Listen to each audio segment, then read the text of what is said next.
So I got my start in 2013 as a blogger, and I attended a networking meeting and fell in love with all of the women business owners that I saw. And from there, I launched a product-based business, and that business became an obsession for me, like an unnatural obsession. And working on and in the business around the clock just was not good. It wasn't good for me. Even though it was feeding me because I enjoyed so much the process, it was really bad for my relationship. And the whole point of me going into business for myself was to be able to bring money into the household, but also to continue staying at home with my two boys. And so I attended a conference, and there was a woman speaking, and she had a very successful, like, multi-million dollar business with her husband. And she said,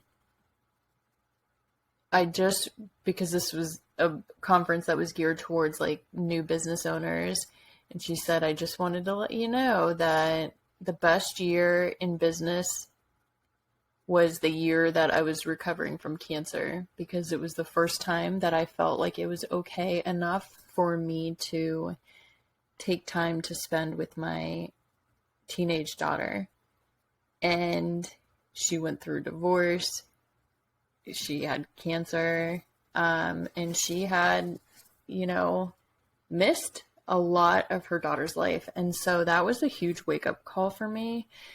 And I realized I needed to get a grip on business ownership because it was owning me.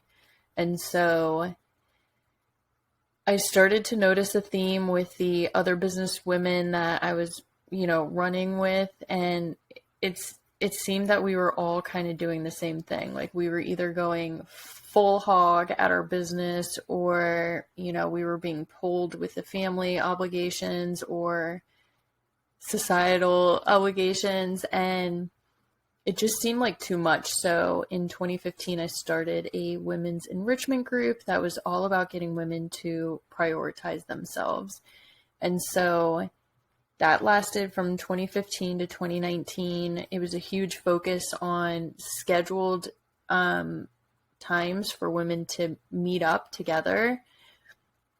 We did monthly sister meetings that were, at the set time every month. And that was when we would get introspective, and we had practices we would go through. And so I created that society to give myself something that I needed, which was that designated time for me. And, I was surrounded by women who were like me and, gave 100% to everything they did.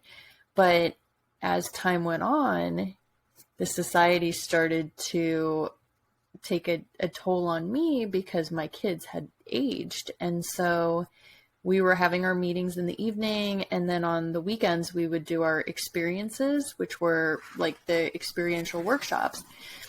And so I had to pivot in that business quite a bit. And then it led me to start the Connector Conference. And those are annual conferences that it's a one-day event where women get to like reconnect the fragmented pieces of their personal and professional life. So the women that I work with and that are my girls are the ones who get that, like, if you're not okay, your business is not going to be okay, because you need to feed yourself.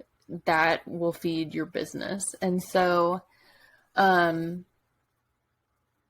so I started doing the Connector conferences. We were supposed to have the third one in March, but the pandemic, it was like the very beginning of it. And so we're rescheduled for September, but we will see.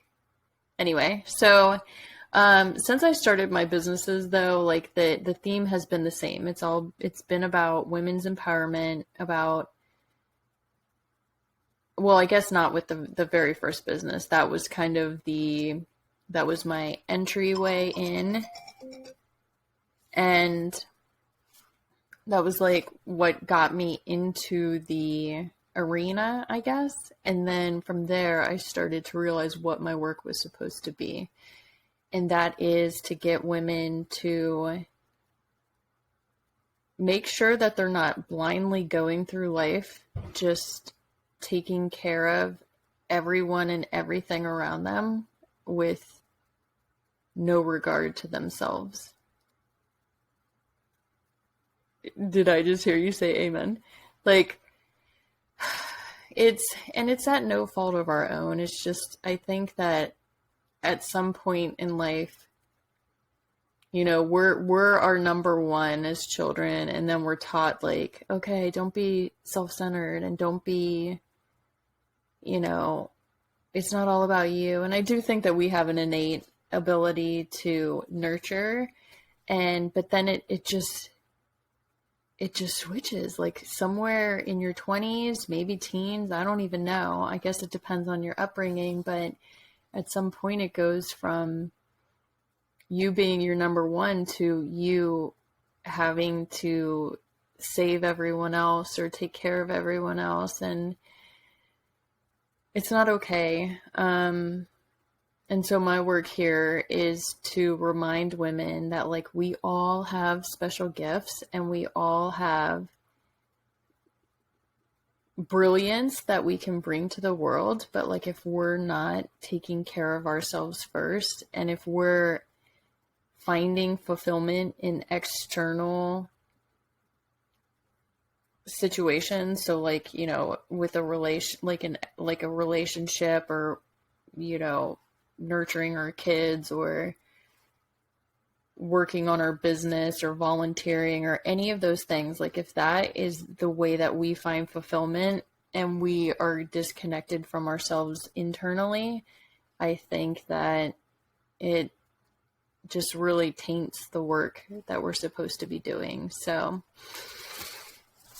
that's what I'm here to do. I'm here to help you reconnect with yourself so that you can do the best work that you're supposed to do. And I do think that it's, you know, it's the yin and the yang. It's like if you can be good in your personal life, it's going to feed your professional life. And if you can be good in your professional life, it can feed your personal life. So I want to just bring intention into your life, or bring more intention,